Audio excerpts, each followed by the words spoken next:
आज के लोगों को देखो, मोदी जी को गाली दे रहे हो। मोदी जी को क्यों दे रहे हो? नीति की आलोचना करो, पता ही नहीं। पॉलिसी की आलोचना करो, पता ही नहीं तुमको। जब तुम्हें कुछ पता ही नहीं तभी तो व्यक्ति को गाली दे रहे हो। और व्यक्ति को गाली दोगे, पावर सेंटर में बैठा है, वो तुरंत अपने ऑफिसर को बोल देगा। प्राइम मिनिस्टर स्टेट के डीजीपी को बोल दिया कि देखो जरा ये गांजा लेके बैठा हुआ शिप में। हाँ साहब, बेल्ट के अंदर लगाया था, रखा है ना। अब तुम किसी के भी बेटे हो, पकड़ लिया कमिश्नर ऑफ मुंबई। चले है साहब, दो दो दो पुड़िया थी साहब। वो बंदा चिल्ला रहा कि साहब बहुत नेताओं ने घूम रहे हो। पॉलिसीज का विरोध किया जाता है, व्यक्ति को गाली नहीं दी जाती। डॉक्टर अंबेडकर गांधी की पॉलिसीज का विरोध करते हैं, गांधी को गाली नहीं देते। डेमोक्रेसी का मतलब सरकार की आलोचना, क्रिटिसिज्म ऑफ द गवर्नमेंट। और क्रिटिसिज्म मतलब बुराई नहीं होती। डेमोक्रेसी का मतलब यह नहीं कि तुम किसी व्यक्ति को गाली दोगे। और जब तुम पर्सनल हो जाओगे तब वो पर्सनल नहीं होगा। तब जब वो पर्सनल हो जाएगा तब तुम कहोगे ईडी लगा दिया भैया।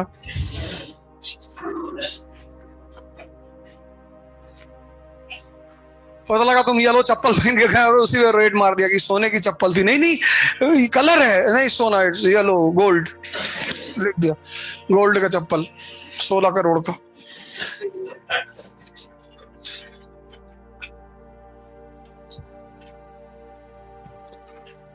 पर्सनल क्यों हो रहा है किसी से?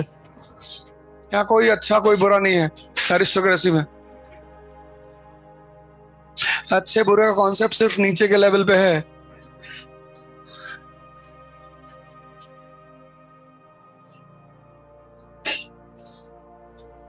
हमारी बहन मायावती है, तो जब वो पॉलिटिक्स में आई तो उन्होंने नारा दिया, तिलक तराजू और तलवार, इनको मारो जूता चार। तिलक ब्राह्मण्स, तराजू बिजनेसमैन, तलवार क्षत्रियस, बोले इनको जूता मारो। सीएम बन गई।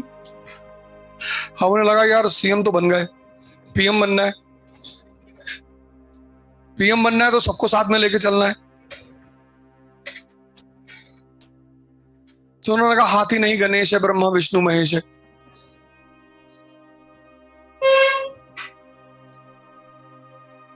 उनके भाई हो गए कलराज मिश्रा जी, उनके भाई हो गए लालजी टंडन, उनके पर्सनल सलाहकार हो गए सतीश चंद्र मिश्रा, उनके पीडब्ल्यूडी मिनिस्टर है नकुल दुबे। अब एक गांव का दलित और ब्राह्मण दुश्मन हो गए।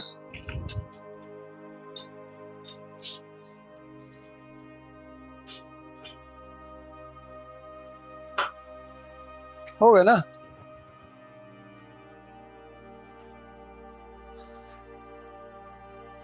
अच्छा सोचती थी, महान नहीं सोचती थी, पढ़ी लिखी है, पर शायद डॉक्टर अंबेडकर को समझ नहीं पाई, नहीं तो पीएम होती इंडिया की। कभी कभी तुम इमीडिएट फायदे पे ज्यादा ध्यान देते हो। तो अडवाणी जी को लगा इमीडिएट फायदा, राम टेम्पल, तो उत्तेजना तो पैदा कर ले गए, मिला कुछ नहीं। एक होता है इमीडिएट फायदा, एक होता है लॉन्ग टर्म फायदा। लॉन्ग टर्म फायदे में तुम्हारी स्पीड स्लो हो सकती है, शुरुआत में फेलियर्स हो सकते हैं, सेटबैक्स हो सकते हैं। एक भाई साहब हमको मिले, मतलब बाबा साहब ने संविधान लिखा। मैंने कहा तुमने पढ़ा? नहीं मैंने तो नहीं पढ़ा। तब क्या कूद रहे हो इतने ऊंचे ऊंचे? बाबा साहब ने इसीलिए तो संविधान लिखा कि तुम सब पढ़ो, सिर्फ ऐसे पकड़ के कूदना नहीं है।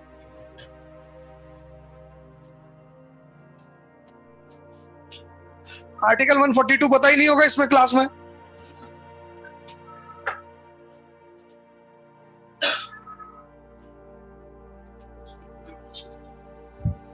इतनी बड़ी घटना जुड़ी आर्टिकल 142 से, बता ही नहीं पाओगे।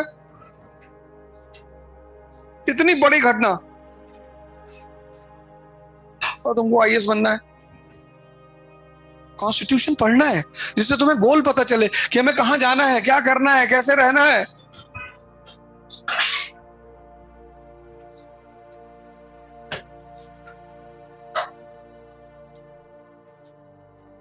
डॉक्टर अंबेडकर पढ़े लिखे आदमी, पढ़े लिखे समझदार, यही पूना पैक्ट हुआ था।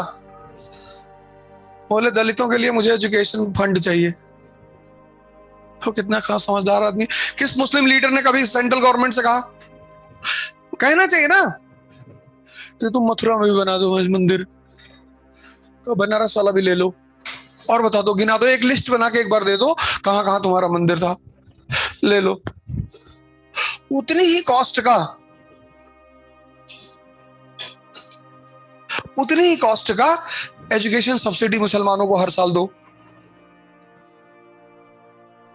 तो ज्ञानव्यापी मस्जिद की कीमत मान लो आज 100 करोड़ है, इसे 10, 20, 50 मस्जिद बता दो, 100 बता दो, 200 बता दो, चलो 400 बता दो, 400 मस्जिद 100 करोड़ की, कितना हो गया? हाँ, 40,000, 4,000, इतना। ये 4,000 करोड़ जो है ये मुस्लिम एजुकेशन फंड में दे दो हर साल। अभी देखो सब भाग जाए अपने अपने इलाके में।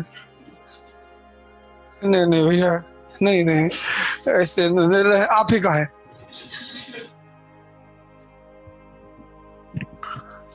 यही तो सीखना है डॉक्टर अंबेडकर से, और क्या सीखना है? हमारे पास पैसा होगा, प्रॉस्पेरिटी होगी, हम कर लेंगे पूजा। भारत में दलितों के लिए पहला संस्कृत विद्यालय किसने खोला?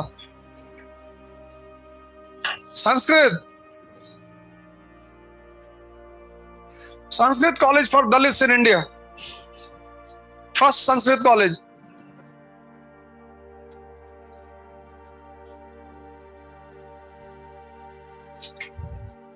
यही कर लो।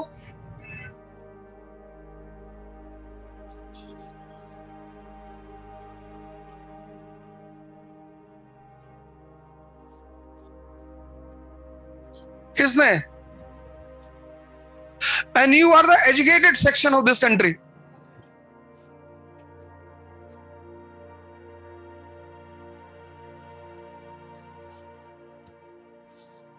Ishwarchand Vidyasagar, and he is a Brahmin. He resigns from his government job. And he says कि Dalits will study Sanskrit and Dalits will become Hindu priest. अब ये बात अगर इस देश के हर आदमी को पता हो तो तुम उसे पोलराइज कर सकते हो?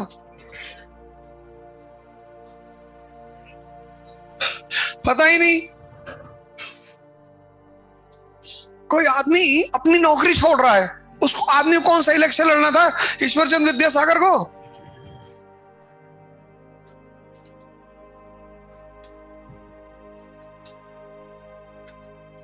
ईश्वरचंद विद्यासागर को कौन सा इलेक्शन लड़ना था?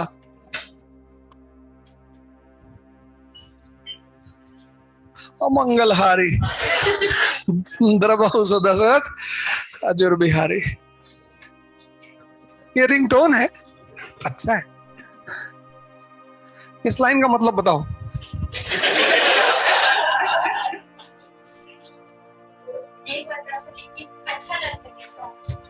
यही तो खराबी है ना, कि खाने में पिज्जा कुछ देता नहीं, बस अच्छा लगता है। मैगी में कोई न्यूट्रिएंट वैल्यू नहीं है, बस अच्छी लगती है। यही तो बर्बाद है ये कंट्री। सोचो कितनी वेल एजुकेटेड लड़की है, कह रही बस अच्छा लग रहा है। आज की सोसाइटी इसी पे चल रही है, वैल्यू एडिशन नहीं करना, अच्छा लग रहा है।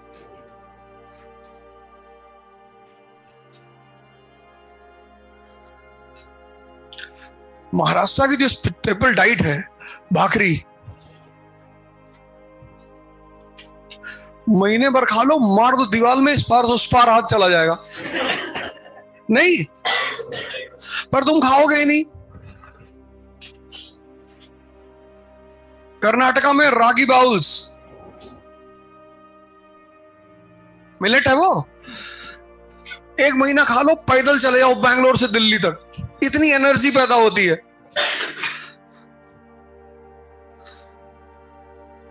जीवन में वैल्यू एडिशन करो, अच्छे पे ध्यान मत दो। फिटकरी फिटकरी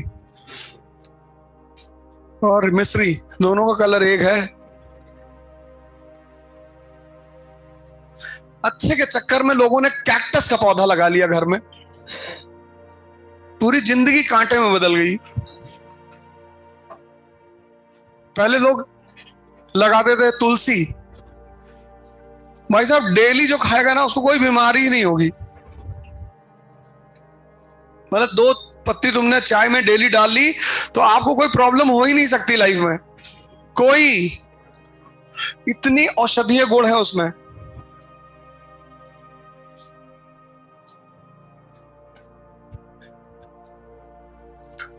और 10 कैक्टस प्लांट लगाने से अच्छा है 5 तुलसी का पेड़ लगा लो। ये है आज की एजुकेशन पॉलिसी। उसने लाइफ में वैल्यू एडिशन को ही खत्म कर दिया। अच्छा लगना चाहिए।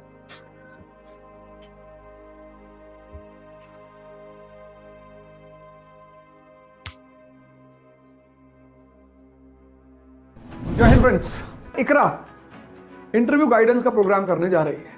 अब इस गाइडेंस प्रोग्राम में तो पर्सनालिटी को लेकर आपकी मुलाकात हमसे होगी।